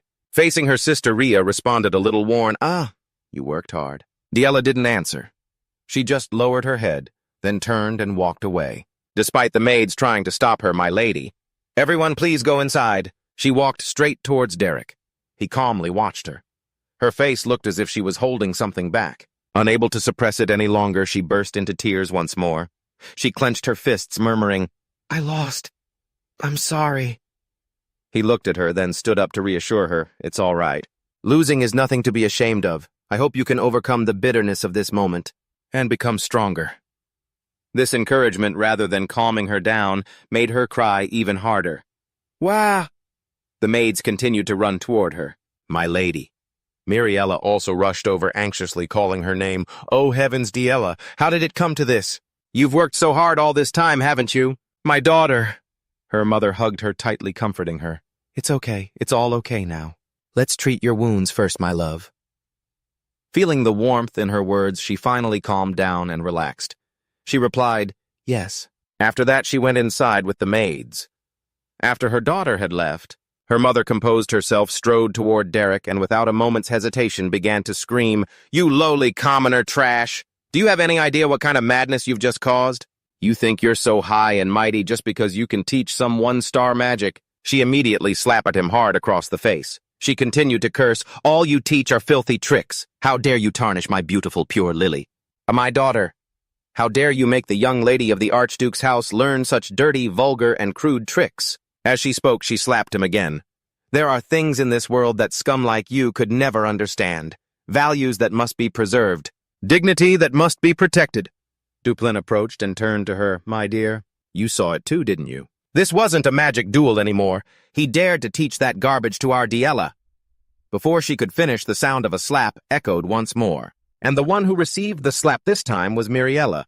Duplin reminded her, Do you not realize who is behaving most crudely right now? Stunned that her husband had slapped her, she was bewildered. Why? This man is just a commoner. That's right, he affirmed. Even if he is just an ordinary commoner, he is still our daughter's teacher. What kind of parents treat their child's teacher this way? With that said, he turned to Derek and spoke softly. Please forgive her. Everyone has their own way of loving their child. Derek paused for a moment, then replied, It's all right. The Duke then turned. I have something to discuss with you privately. Follow me to the reception room. Watching the two of them leave, Miriella was fuming, grinding her teeth. Back in the reception room, Duplin began, You have truly helped Della grow in an outstanding way. As the master of this estate, I shall bestow upon you a worthy reward. The highest level a commoner is permitted to reach. He made his offer. Do you want 3-star magic? Derek looked at him, thinking to himself, He sees right through me. Sees things that even I don't realize. He understands my heart better than I do myself. And to make such an offer, is this the power of a 5-star archmage, the Archduke of the Kingdom? Now that the opportunity has presented itself, I have no choice but to seize it. He immediately gave his answer. Yes, I want it. Duplin continued, You taught Della 1-star magic quite well, but in the high society of Obelstein, an achievement like that still isn't enough to survive. Derek understood what he meant. In Duplin, there are plenty of people who could guide Lady Della. Now that she's grasped the basics, she'll improve very quickly. The Duke of Duplin then said, What my daughter needs isn't a guide, she needs a master. You are harboring an ambition. Something a commoner can't even dream of. You know that well. Can you imagine how humiliated those arrogant nobles would feel? I let it slide because it was you. Derek bowed his head, thinking to himself, The Grand Duke doesn't speak to me much, but he knows I'm aiming for higher than 3 stars. aiming for 4 stars, or perhaps even higher. That's what makes this man so terrifying.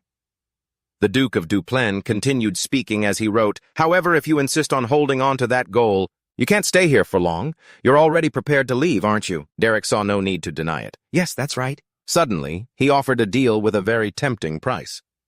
"It's not that I'm blind to your ambition, but you must teach Della for a while longer. The highest realm a commoner is allowed to touch. You yearn for 3-star magic, don't you?" He immediately confessed, "Yes, I do." After his private talk with Duke Duplain, Derek went to the library to look for books. The sight of the stacks before him left him completely overwhelmed. Many people spend their entire lives just to obtain a 2-star magic book, and yet this place is filled with 3-star magic books. This alone is reason enough to stay at the estate. If P-Line found out, he'd definitely throw a fit. The next day, Della was in high spirits. "I'm a 1-star mage now, you know." Derek, sitting there, didn't deny it. "Since you've successfully cast a 1-star spell once, I suppose you can be called a 1-star mage." Seeing his indifferent attitude, Della got angry. "That's it. Aren't you happy that your student accomplished something?" Derek said bluntly. "Because it's not that great of an accomplishment." Dejected, Della turned away and sighed. "You're so strict." Suddenly, he brought it up. "Looks like you've recovered quite a bit after 3 days, huh? You were crying your eyes out back then." Della sat down on the chair, sullenly retorting, "It was just some dust in my eye. I wasn't crying. Besides, my father should have told me sooner. I thought you were about to get kicked out." Derek got straight to the point. "Shall we begin our lesson? Since you're improving so quickly, you'll be able to learn other 1-star spells soon." Hearing that made Della light up. "What did you just say? Did you say quickly?" Derek continued to praise her. "Your progress is truly remarkable, milady. For your mana to have only recently awakened, and to already be able to cast a 1-star spell, is truly a rare feat." Being praised like that made Della puff up with pride. "I told you so. I'm the type who gets things done, you know. So what should we do first?" "Mana arrow. That seems convenient since it doesn't need an incantation. Or maybe the wind blade that Sir Raymond used. It looked so strong. Ice spear also sounds really cool. If I get a little better, I might even be able to land a hit on Sir Raymond." Derek cut her off. "We're going to practice mana materialization." Della's excitement deflated. "Why? Aren't we supposed to be practicing 1-star spells?" Derek explained. "There are many reasons, but the fundamentals are the most important." After a simple explanation about mana, Della just looked completely drained of energy. Fine. If you say so, then let's just do that. You got my hopes up, making me think I'd get to learn a 1-star spell." Noticing Derek just staring at her, she asked with confusion, "Why are you staring at me like that?" "Is there something on my face?" Derek revealed. "I'm just surprised that you're being so cooperative, milady." Hearing that, Della turned away in a huff. "What kind of person do you take me for? I've respected your words from the very beginning, you know." Derek reminded her, "From the very beginning you dumped dirty water on my head twice, milady." Della froze, lowering her voice. "You still remember that?" "It's hard to forget," Derek said flatly. She then started twirling around frantically to change the subject. "What a lovely day. Mana materialization, that sounds fun. Let's do it right now. Mana materialization. So fun." Seeing that she was after all still just a child, Derek couldn't help but smile and sigh. Before long, night fell and Della was lying flat on her back on the ground, panting. After training all day, Derek walked over to her. "Looks like you're about to get busy, milady." She struggled to sit up. "You heard about it too? Starting next week, I have to take etiquette lessons, too." Derek replied, "Isn't that a good thing? You've learned a 1-star spell. Now you get to be educated like a proper noble lady." But Della felt the exact opposite. "You think that's good basic noble etiquette?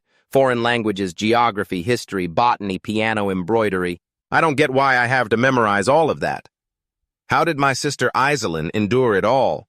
Derek explained. "That's precisely why she's called the Flower of Duplain." And as the center of Abelstein's high society, Della hesitantly confessed, "I just want to learn magic." He replied nonchalantly, "Then just learn. Duke Duplain hired me after all, so I have plenty of time." She lowered her voice. "I wonder if we really have that much time." Derek wondered, "Who could possibly fire me?" Della looked uncomfortable. "My father acknowledged you, but mother won't let this be." He was confused. "Why would the madam want to get rid of me?" She then revealed, "Learning from you makes me stray from my noble dignity. She's afraid I'll become like a mercenary." Even that duel was a far cry from the dignity nobles are supposed to pursue. Derek was very calm. Well, then it's simple. It's not hard to silence the madam, just take away her excuse. The very next morning, Miriella was extremely worried. I can't believe my little girl ended up with such a frightening teacher. My poor child. In her imagination, Derek would tie up a guard and begin the lesson. Watch closely, Della. This is the mercenary style. The second lesson, Della carrying a whole wild boar on her back, storming into the mansion and threatening people. So this is the renowned Abelstein High Society? It made everyone scream in fear. It's Della Catherine Duplan. Her imagination ran this wild. She held her head in despair. What could that lowly man possibly teach Della? Even if my husband accepts him, I am the lady of this house. I have to find a way. Just as Miriella opened the door, Della's voice called out, "Mother." Without even looking, she closed her eyes, ready to savor the moment. Oh, Della. Even if everyone says you're immature, Mother still loves it when you laugh in my arms. But unlike every other time, this time Della didn't run to hug her like a child.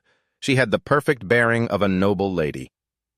Della curtsied gracefully and said, "Did you sleep well last night, Mother? Because I was recovering from my injuries, I couldn't leave my room. I deeply regret missing the chance to speak with you. There are so many things I wanted to share with you. But unfortunately, I've had piano lessons all morning." Miriella, flustered, stammered, I see." Della bowed politely. "Then I must take my leave as I have another class to attend, Mother." Still in shock, Miriella asked awkwardly, "But your etiquette classes haven't started yet, have they?" "Right, they're not supposed to start until next week." Della was just like Iselin. She spoke gently. "Yes, Mother. Thanks to your thoughtfulness, I am very much looking forward to them." Miriella had no choice but to let her leave. "Hurry or you'll be late!" But as Della was leaving, suddenly a maid accidentally dropped something in front of her. Della kindly asked, "Are you hurt?" "Please don't overwork yourself." The maid was just as shocked as Miriella. Yes, Lady Della." And with that, Della continued on her way, leaving everyone staring in astonishment. In the Abelstein noble district, a voice rang out, "It feels like the Rosy Salon has been filled with laughter lately." "Lady Iselin, I was very worried at our last gathering. Your husband seemed to be weighed down by his concerns." Hearing this, Iselin replied with a start, "Oh, is that so? I didn't mean to worry you ladies. Most of my concerns have been resolved, so I'm feeling much better now." Across from her, the red-haired girl, Lente Anfion Belmiat, the second daughter of the Belmiat family, heard this. Lente was relieved. "That's a relief. I was so worried when I heard the rumor that you left the noble district to save someone." Iselin smiled. "Thank you for your concern. Lady Lente, it's actually about my sister Della. She needs a magic tutor, and I've been busy searching for one myself." At that moment, Lente thought to herself, "What Iselin is searching personally? What in the world does that mean? How skilled must this tutor be for the lady of House Duplan to go find him herself?" Beside her, a white-haired girl chimed in, "What was that?" "Your sister." This was Dennis Linier Veltos, the second daughter of the Veltos family. Iselin explained, "Yes, that's right. When I met Della at the mansion not long ago, she had become such a proper young lady I almost didn't recognize her. She's even awakened to one-star magic. And her demeanor was so neat and composed. It makes me feel that I need to try harder." Hearing this, Dennis mused to herself, "How strange. Is Iselin raising her own sister? Weren't the Duplan keeping Della hidden?" Then she said aloud, "It seems you've found a skilled magic tutor." Iselin nodded in agreement. "Yes. He has no status, but his abilities are truly exceptional. It was well worth going all the way to the mercenary corps to find him. Beldone is personally looking for him." This startled the two noble ladies. A mercenary. Thinking back, Denise suddenly said, "Wait a minute. Wasn't she the reason our mansion's chef ran away from the Duplan house?" Recalling what the chef once said, "Lady Alente is just too kind." At that moment, Alente was sipping her tea. She continued to think, "I can't believe that tutor not only reformed that notorious delinquent, but also turned her into a one-star mage." A smile of amusement touched her lips as she turned to ask Lady Iselin, "May I ask the name of that magic tutor?" Iselin was a little surprised by this question. "What?" she replied. Alente continued, "If he is Lady Della's tutor, he'll become even more famous in the future, won't he? I'd at least like to know his name beforehand." Hearing this, Iselin happily introduced him. His name is Derek." Back at the Duplan mansion, Della was sitting and talking with her mother. She began to recount her training over the past while. Derek is also teaching me a bit about etiquette. Learning etiquette on my own is really hard. Across from her, Muriel offered her praise. Is that so? It's admirable that you're studying on your own. Della immediately denied it. It's not really that I'm studying on my own. It's more that Derek has been teaching me. Her mother then asked, what's the most difficult part about studying by yourself? She giggled in reply, almost everything is very difficult. The only reason I've made it this far is thanks to Derek. However, his name kept appearing in her words. The mention of Della made Muriel a little angry inside, but on the outside she remained pleasant. Ah, I see. It was only after she went outside that her emotions were finally unleashed. That damn Derek. How many more times is that name going to come up? I have no idea what he's done to that child, but I can't just let this continue. There must be a way to deal with this. Outside in the garden, the servants were happily chatting with each other. Lady Della has been very good to the servants lately. She's become gentler. The old gardener beside them replied, Lady Della seems very happy these days. She has changed so much in just a few weeks. The butler had similar observations. It's truly a surprise, because that is the kind of demeanor I have only ever seen in Lady Iselin. Perhaps she's finally trying to become a true lady. We can now sense the air of a noblewoman from Lady Della. Hearing Derek's name everywhere made Muriel furious. She could only grit her teeth. The scene changes to evening outside the mansion. Derek was sitting and practicing with the new magic book he had received. After sensing a slight change in his body, he reached his hand forward and began to cast a spell, feeling an immense power surging through his body. Derek gritted his teeth, enduring the intense pain. Afterwards, the energy on his arm gradually dissipated into the air. He was now breathing heavily with exhaustion. He plopped down onto the ground. Then someone approached from behind, catching his attention. It was Ray. He put on a friendly expression. Oh, my apologies. Am I interrupting your training? Though he was exhausted, he replied politely, Not at all. What brings you all the way out here, sir? The two of them then began to talk. Ray turned to him and asked, I'd like to talk a bit about Della. Derek nodded in reply, Of course. Ray's gaze fell on the book in Derek's hands. But before that, isn't that a 3-star magic book? Derek nodded in confirmation. Yes. The Duke of Duplain lent it to me. Hearing this startled Ray a bit. My father lent you that, Derek replied. Yes.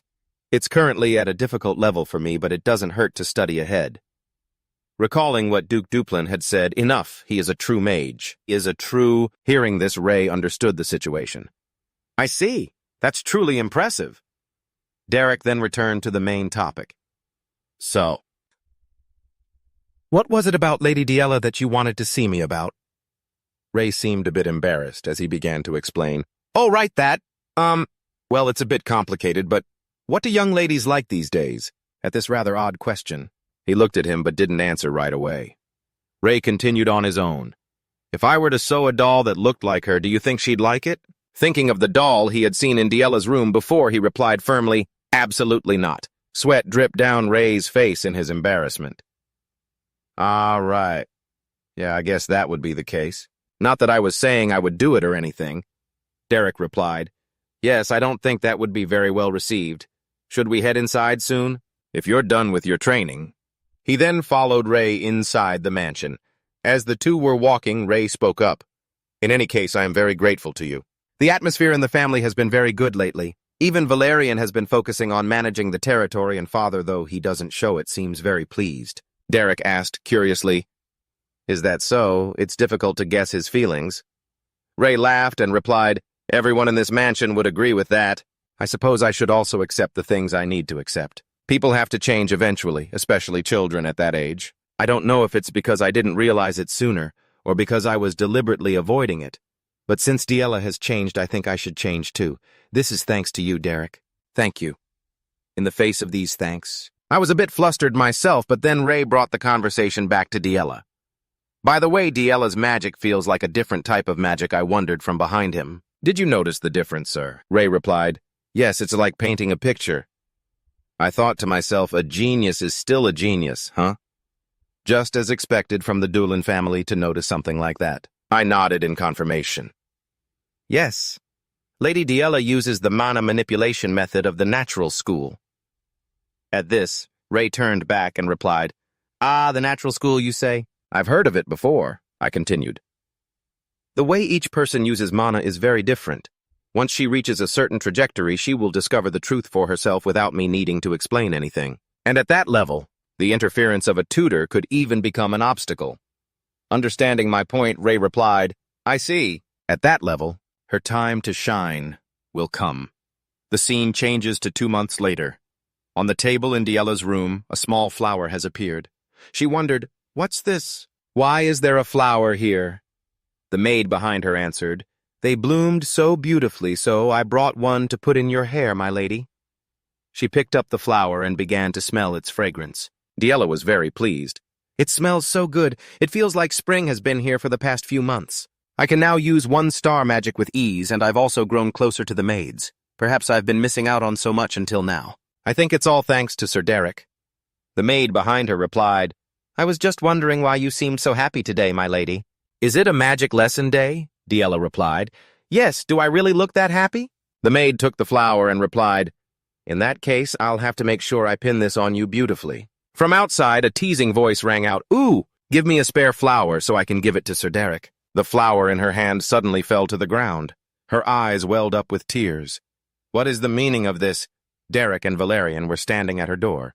He explained, It is just as you heard, my lady. I have nothing left to teach, Lady Della. The laws of the seasons are always this way. No winter lasts forever and no spring is eternal.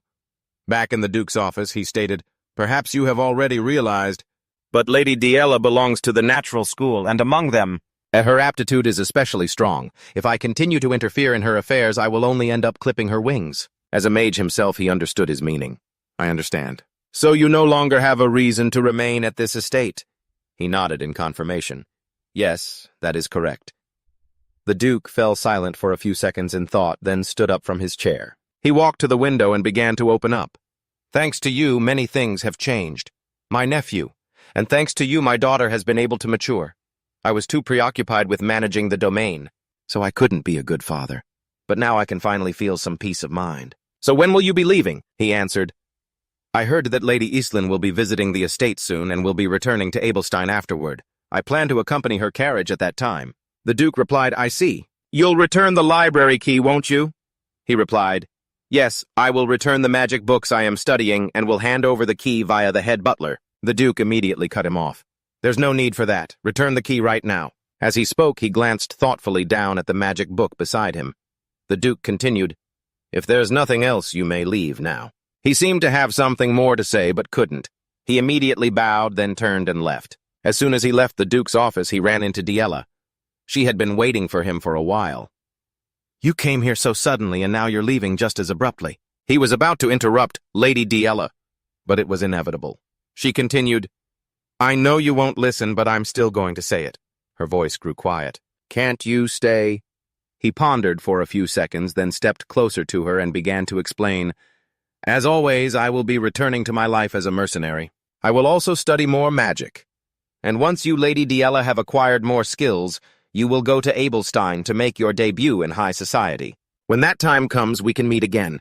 If my level has increased a bit by then, I'll be able to teach you a few new things. Are you trying to comfort yourself? Della reproached him. How hateful! You're always right, so I have nothing left to argue with. The scene changes to night with Della deep in her sleep. In her dream, countless eyes were staring at her. They mocked Della. You useless child. A completely talentless child.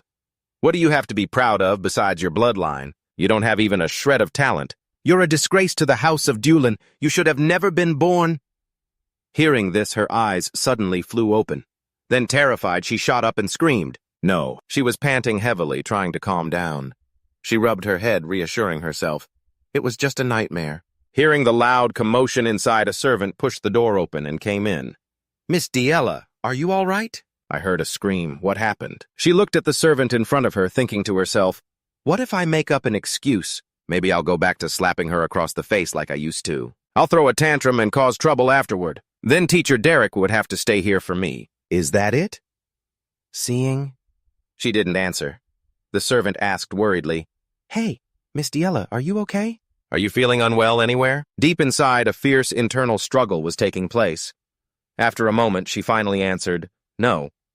She thought to herself, I won't do things like that anymore. She smiled brightly. I'm fine, so don't worry. She continued to think, that won't make me any more valuable. Scene changed to the next day. A new day had begun at the mansion since early morning. A carriage was already waiting outside. Seeing him, she spoke up. Would it be all right if I dropped you off at the commercial district? He didn't refuse. Yes, if you could do that, I would be very grateful. She smiled. Go say your goodbyes. We'll be leaving soon. Hearing this, he turned his head to look at the people he had grown close to over the past while. Only Della kept avoiding his gaze. Valeria looked at him and asked, So you're really leaving? He replied, I have to go back to where I belong. Ray, standing nearby, added, Life at the mansion must not have been easy for you. You've worked very hard this whole time. If anything ever happens, remember to contact me. I'll help in any way I can. Hearing their kindness, he bowed his head and replied, Thank you, sir. Then he turned his gaze toward Della, who was also staring intently at him. The two said nothing for a long while, then Della shouted, Why are you looking at me like that? Do you think I'm going to beg you not to go? Is that it? Don't get the wrong idea, I'm not a child anymore. This made him very pleased. He stood up straight and said, Teaching you was an honor. I cannot proudly declare myself as your tutor, but I hope you will remember the magic you learned with me. Della pouted in response. Sorry, but I will proudly declare that you are my tutor. You won't be able to live in peace anymore. After all, you'll be the tutor of the great Della Catherine Duplain, right? Her words were met with another stretch of silence. Seeing him just staring at her, she shyly looked away, her voice tinged with a bit of reproach. Take care. Don't do anything pointlessly dangerous and get yourself hurt. He also reminded her, I'll be fine. You shouldn't overdo it either. Della confidently said, I'm a grown-up now. I can take care of myself now. These words felt incredibly familiar to him because they were the exact words he had once said to his own master. I'm a grown-up now. I can take care of myself. His master back then had gently come forward to hug him. Derek, remember my words. Returning to the present, he called out, Miss Della. He leaned in close, placed a hand on the little girl's head, and reminded her, You don't have to grow up so fast. That sentence seemed to touch the very bottom of her heart, making her unable to hold back her tears. But she still managed to regain her confidence, waving cheerfully. See you later, Derek. He also bowed politely in return. See you in Abelstein, Miss Della. Scene changed to the afternoon. He had now arrived at the Abelstein commercial district. He opened the door and stepped into his familiar tavern. Inside, a girl named Fly was beating a fat guy to a pulp.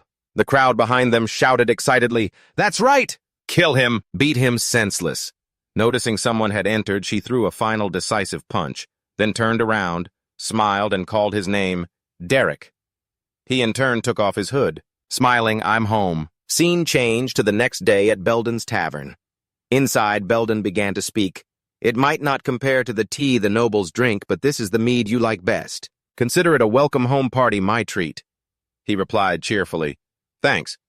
Seeing his polite attitude, Fly turned to him annoyed. What's with you? Why do you seem so proper all of a sudden? Did working at a noble's estate make you all prim and proper? I thought those nobles must have been on something to hire you as a magic tutor. So what really happened? Tell us a little about it. He was too lazy to explain. I was just working, that's all. There's nothing special to tell. Fly continued to tease him. Wow, you even talk like a noble now, huh? Would it kill you to tell us a little? Belden immediately spoke to calm Fly down. Cut the chatter and drink this. Being cut off like that annoyed her a little.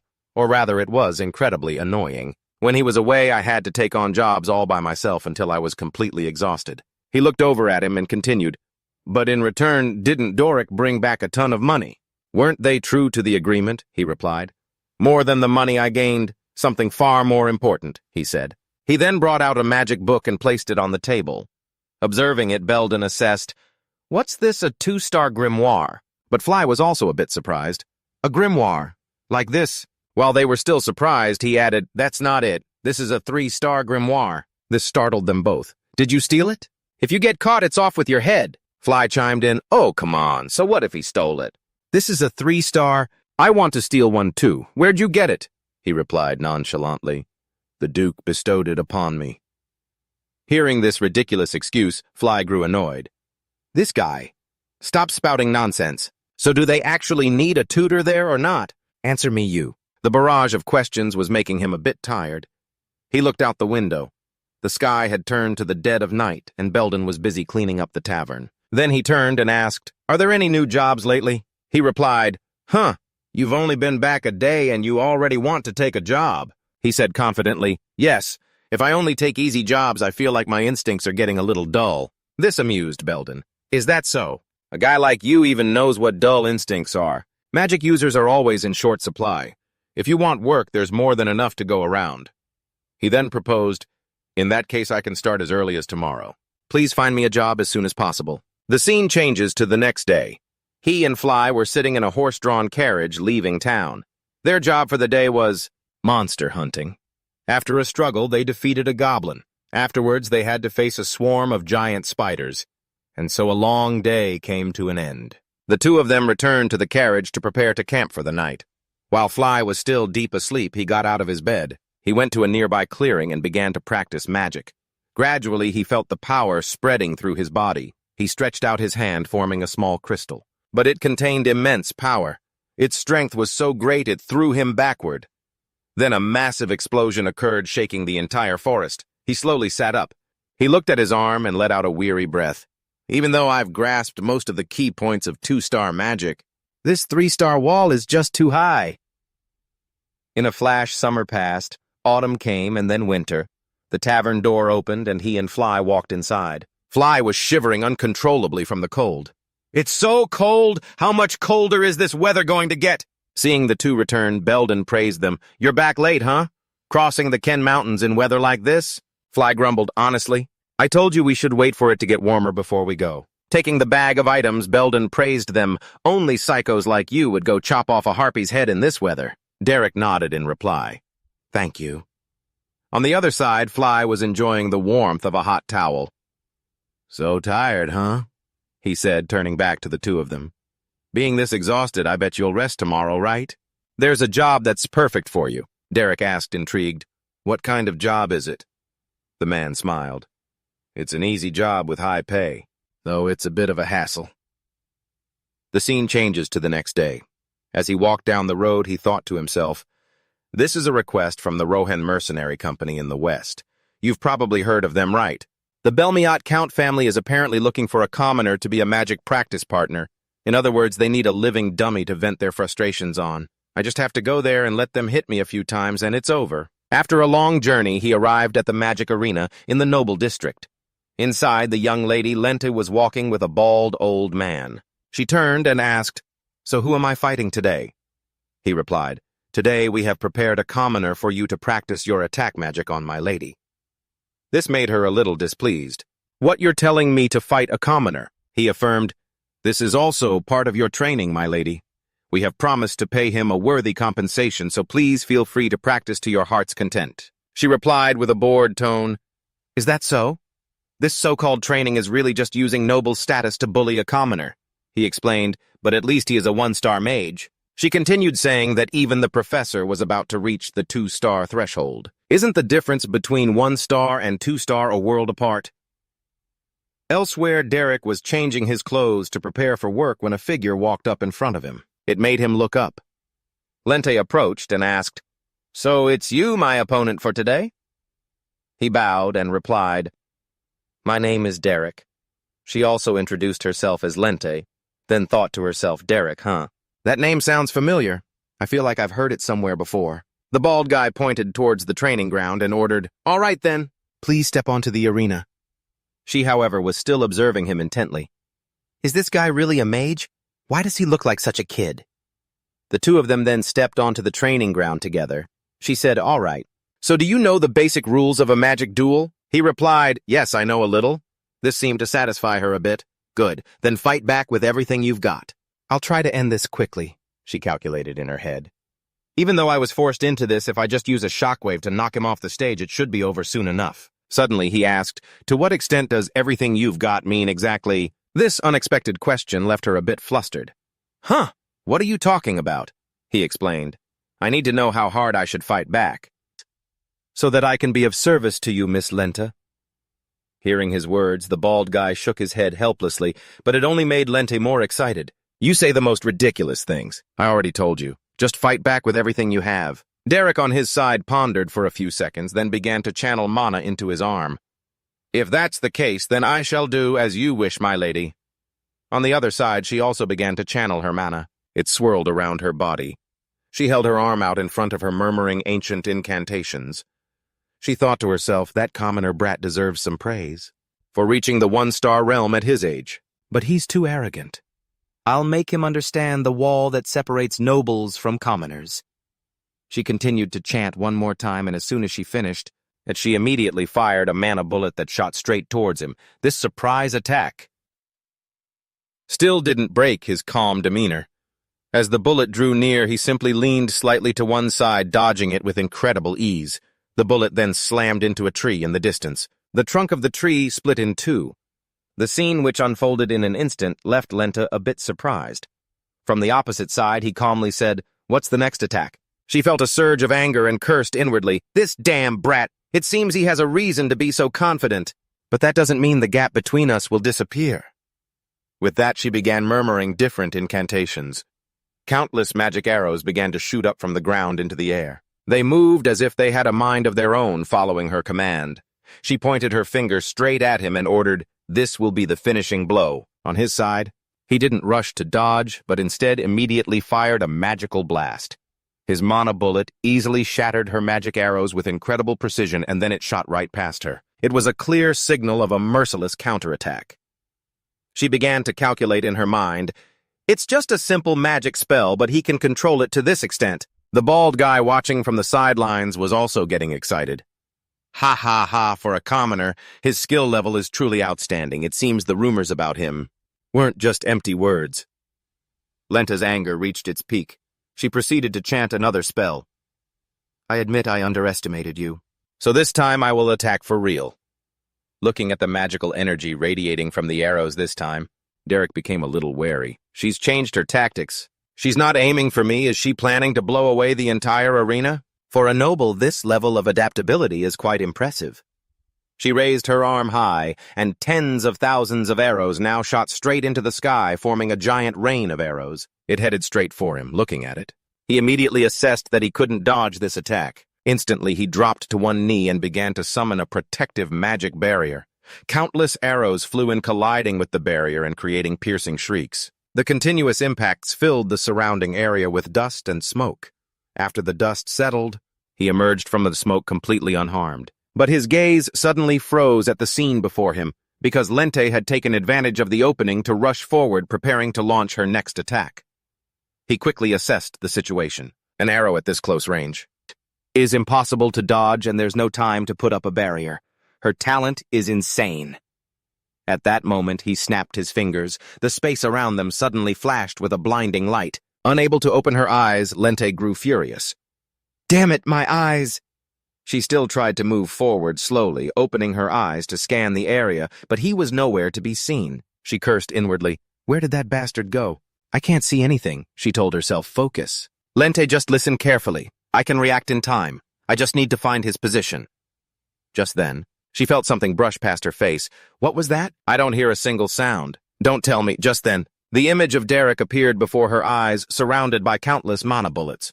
Without a moment's hesitation, he launched a barrage of them at her with incredible speed. She struggled to dodge them and immediately realized an illusion spell that cancels out sound. He even anticipated that I'd rely on my hearing. In that case, that first attack that missed, he dared to go easy on me. She cursed inwardly as she defended herself. No way. Suddenly, he charged straight at her, taking her by surprise. He's closing the distance. What an idiot. High-speed spellcasting is my specialty. Focus. The moment a spell forms in his hands, I'll strike first and end this fight, Elente thought. But just then, he suddenly changed his move. He stomped his foot hard on the ground, pushing her backward. From his toes, countless bolts of lightning began to appear. She instantly realized he's casting a spell with his toes. The unexpected attack made her struggle to defend. The bald man watching from the sidelines thought to himself, impressive. That kid seems to be from the natural school, but I can't read his mana flow from the perspective of the orthodox school. It's hard to keep up. Panting on the ground, Elente spoke up.